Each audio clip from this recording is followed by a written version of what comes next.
Assalamualaikum warahmatullahi wabarakatuh. Hai anak-anakku sekalian, kita bertemu lagi dengan pelajaran IPA hari ini. Kita akan bahas tentang bab 2, yaitu gerak pada benda. Silakan buka LKS kalian halaman 21. Oke, langsung aja kita di halaman berikutnya.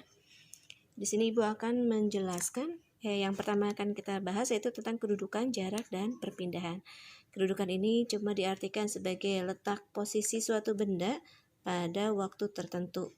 Jadi kita nggak akan bahas itu, yang akan kita bahas adalah jarak dan perpindahan. Langsung saja kita lihat ambil contohnya. Ada contoh dikatakan bahwa Andi berjalan dari titik A ke titik B sejauh 8 meter, kemudian ke titik C sejauh 6 meter. Terlihat seperti pada gambar. Tentukan jarak dan perpindahannya. Oke, karena gambarnya seperti ini, A ke B, awalnya arahnya ke kanan 8 meter, tapi terus B ke C arahnya ke misalkan dibilangin ke timur, awalnya tadinya ke atas ini ya. Tadi misalkan ini ke arah utara, kemudian ini adalah ke arah barat, berarti kalian harus lihat. Dia akan berbentuk seperti ini. Oke, sekarang kita lihat jaraknya. Jarak adalah seluruh panjang lintasannya itu dijumlahkan. Jadi kalau tadi A ke B 8 meter, B ke C adalah 6 meter, berarti tinggal kalian jumlahkan 8 ditambah 6 sama dengan 14. Ini untuk jaraknya. Bagaimana dengan perpindahan? Karena dia arahnya berbeda, jadi kalau jarak tidak melihat arahnya, kemana aja pokoknya dijumlahin semua. Tapi kalau perpindahan harus lihat arahnya. Kalau tadi arahnya menuju ke arah utara, terus kemudian menuju ke arah barat, ini kan udah berbeda arah nih. Apa yang harus kita lakukan? Harus dibuat gambar seperti ini. Sehingga untuk mencari perpindahan, dia melihat posisi kedudukan benda. Tadi awalnya di A, kemudian akhirnya adalah di C. Ini berpengaruh. Jadi B-nya nggak dilihat. Hanya lihat kedudukan awal dengan kedudukan akhir. Nah, kedudukan awalnya misalkan di 0, kedudukan akhirnya berapa? Sebenarnya gampangnya adalah kedudukan akhir dikurang kedudukan awal. Kedudukan akhir dikurang kedudukan awal. Nah, karena dia bentuknya seperti ini, berarti perpindahannya bisa kita tarik garis lurus dari A ke C. Akhirnya jadilah sebuah segitiga. Nah, untuk mencari perpindahan ini, kalian harus melihat dengan rumus Pythagoras. Mengerjakannya rumus Pythagoras. Rumus Pythagoras itu adalah AB kuadrat tambah BC kuadrat dalam akar. AB-nya ini panjangnya 8, BC-nya adalah 6, kemudian dikuadratkan. 8 kuadrat artinya 8 kali 8, 64. 6 kuadrat artinya 6 kali 6 sama dengan 36. Jumlahkan hasilnya, 64 tambah 36 jadi 100. Akar dari 100 adalah berapa kali berapa yang hasilnya segini, yang angkanya sama. Nah, kebetulan kan ada 10. 10 kali 10 sama dengan 100. Jadi jawaban di sini perpindahannya adalah 10 M. Oke, dulu buat soal lagi yang mungkin bisa kalian pahami kembali. Misalkan ada seorang anak bergerak dari A ke B adalah 7 meter. 7 ya, ini Ibu kasih titik-titik nih. Ya, dia bergerak awalnya 7 meter. Kemudian dari B dia menuju C, jaraknya 4 meter.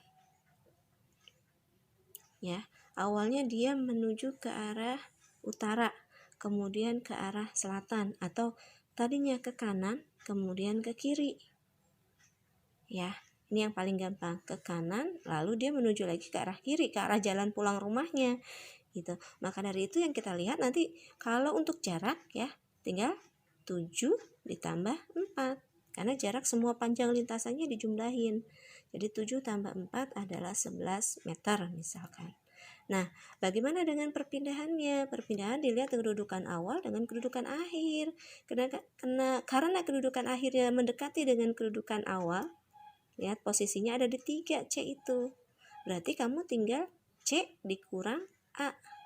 C dikurang A, 3 dikurang 0. Berarti perpindahannya hanya 3 meter. Gitu. Ya, semoga paham. Jadi ngelihatnya hanya kedudukan akhir dengan kedudukan awal. Kalau dia makin mendekat ya berarti perpindahannya yang segini tuh. Cuma dari sini ke sini. Oke, itu tentang contoh lain dari jarak dan perpindahan. Sekarang kita akan lihat kelajuan ataupun kecepatan. Kelajuan dan kecepatan itu adalah perubahan jarak terhadap posisi awal dalam selang waktu tertentu. Kelajuan adalah sebenarnya mirip dengan ini, perubahan perpindahan dari posisi awal ke selang waktu tertentu. Jadi jarak dan kecepatan simbolnya sama, huruf V, nggak berubah. Kemudian jarak atau perpindahan juga simbolnya tetap huruf S. Waktu pakai simbol huruf T. Ingetin, V kecepatan, S jarak, T waktu. Kalau waktu SD pakainya JKW, jaraknya, J, K-nya kecepatan, W-nya waktu, pakai huruf awal. Tapi kalau sudah di sini pakainya adalah V, S, dan T. Satuannya diingat. Satuannya bisa M per S, bisa juga km per jam. Biasanya kalau kalian melihat di motor atau di mobil, speedometer tuh ya untuk mengukur kecepatan kendaraan bermotor, biasanya pakainya km per jam. Karena kalau pakai M per S, makanya jadi lebih kecil banget, dalam meter berapa second. Misalkan 2 meter dalam 1 second gitu, seperti itu. Tapi jarang banget ya. Makanya seringnya pakainya km per jam. Boleh. Nah, kalau di sini jaraknya pakai M, berarti di sini pakai km. Nah, waktunya di sini pakai S. S itu detik ya. Waktu itu kan cuma detik. Waktu itu dalam jam ada dalam apa? Iya, biasanya yang di rumah ada jam itu jam, menit, detik. Detik itu adalah S. Kalau di sini ada km per jam, km berarti di sini satuannya jam. Jadi kalau di sini meter per second, satuan jaraknya meter, satuan waktunya S. Jadi mengikuti ya. Jadi nggak boleh nih kalau atasnya km per jam, bawahnya second. Km per jam di sininya meter. Jadi kalau km per jam temennya harus km. Temennya lagi harus jam. Oke, kita lanjut ke contoh di sini. Ami berangkat kegiatan ekstra kurikuler pramuka ke sekolah pukul 15.30 dengan naik sepeda. Jarak rumah Ani dengan sekolah 2 km. Nah, ini lihat ada 2 km. 2 km. Ekstra kurikuler dimulai pukul 16 atau jam 4 sore ya. Agar Ami tidak terlambat tiba di sekolah, maka berapakah kelajuan sepeda Ami? Ingat, kita punya modal 2 km. 2 km berarti satuannya harus ini nih. Harus pakai yang ini nih. Kalau di sininya 2M, berarti kamu pakainya yang ini. Beda nih. Ya, 2 km. Berarti nanti kalau dia tanya kelajuan, ya, berarti kamu satuannya harus dalam bentuk km per jam. Oke, kita tulis dulu 2 km itu km. Km itu untuk S, jarak. Berarti kita sudah punya jarak adalah 2 km. S sama dengan 2 km. Sorry. S sama dengan 2 km. Kemudian waktunya, karena tadi dibilangin bahwa rumah Ani itu mau berangkat dari rumah 15.30.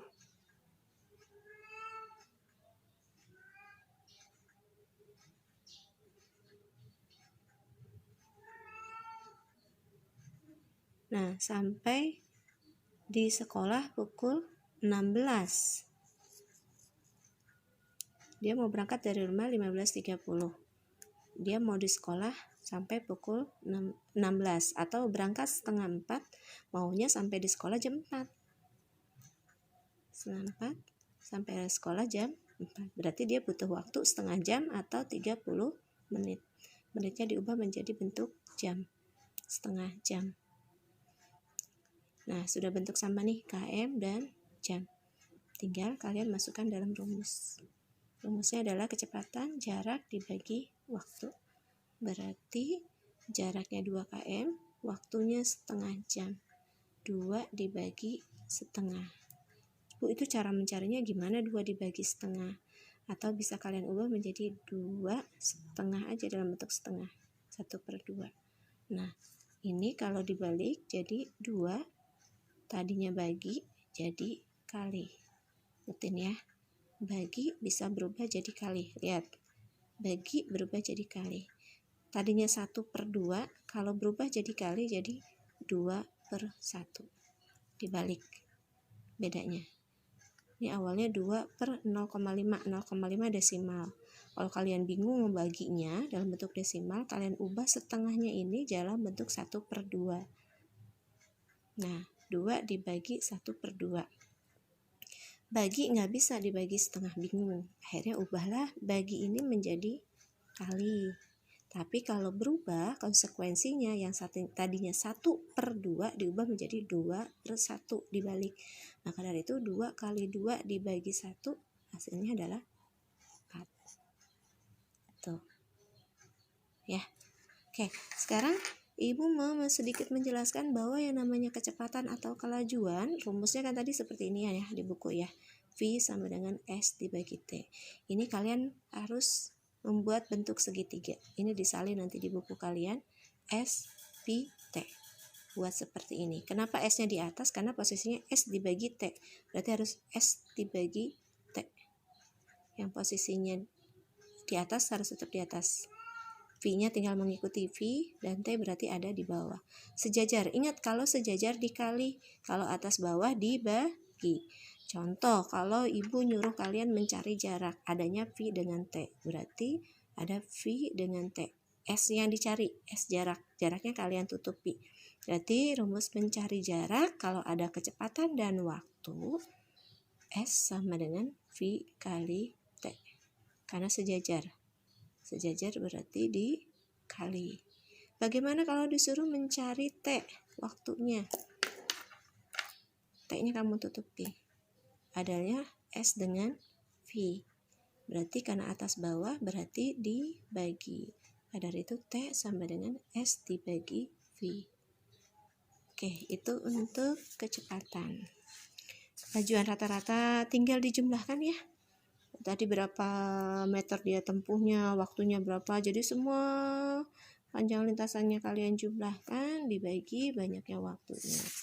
Oke, selanjutnya Ibu akan menjelaskan tentang percepatan.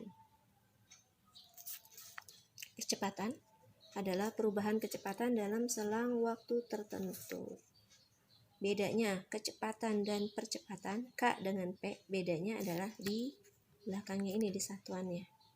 Kalau tadi kecepatan tidak ada angka 2-nya, tidak ada kuadratnya. Tapi kalau percepatan ada angka 2-nya.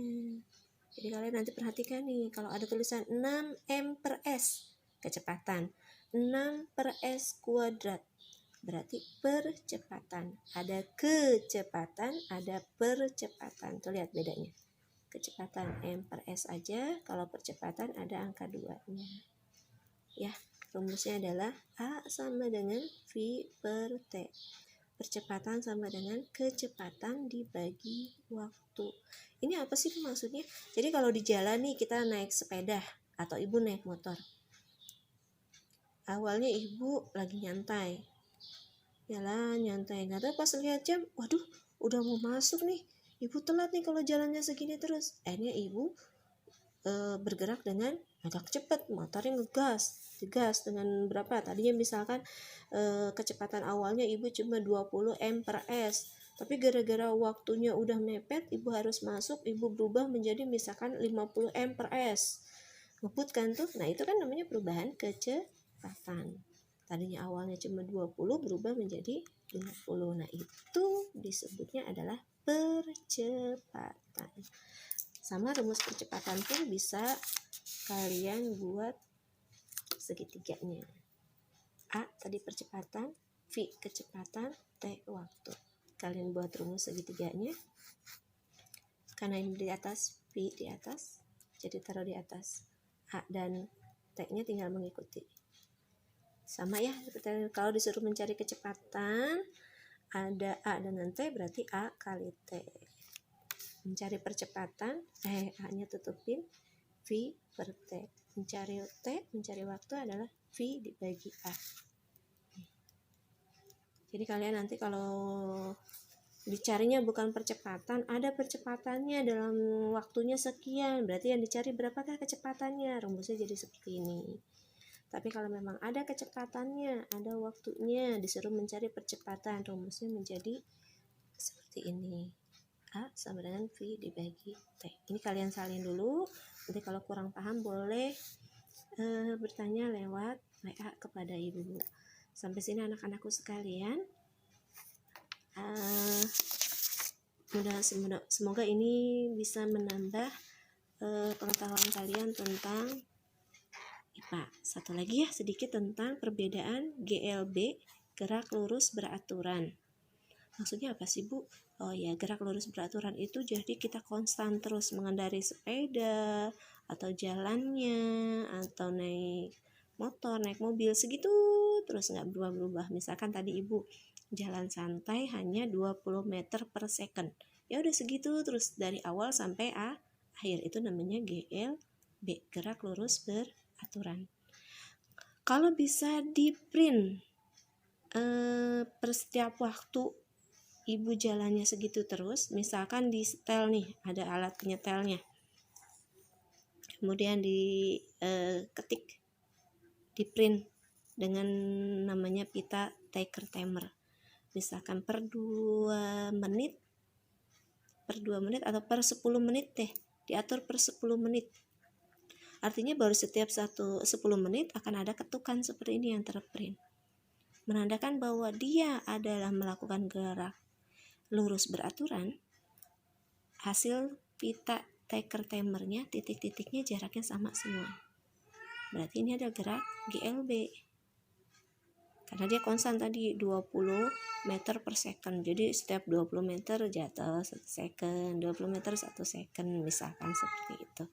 Nah ini sama semua, atau kalau dalam bentuk grafik seperti ini, Jadi kalau ada pertanyaan manakah grafik yang menunjukkan tentang GLB, kamu lihat V, T ada garis lurus, S, T ada garis begini, berarti ini V-nya ya, ini V-nya, S-nya. Ingat, makanya perhatikan V dan T-nya. Kalau di sininya V dengan T, S-nya lurus. Kalau ini S, ini T, berarti V-nya yang begini. Ini grafik pada GLB. Rumusnya sama saja. Sekarang lagi yang kedua, GLBB. GLBB berarti gerak lurus berubah beraturan. Ada dipercepat, ada diperlambat. Bedanya apa, Bu? Kalau dipercepat artinya tadinya dia pelan, akhirnya dia ngebut. Kalau GLBB diperlambat artinya tadinya dia ngebut, terus akhirnya dia pelan. Seperti itu. Oke anak-anakku sekalian, terima kasih sudah menonton video Ibu. Selamat belajar. Kita lanjut lagi belajarnya nanti di video berikutnya. Terima kasih. Assalamualaikum warahmatullahi wabarakatuh.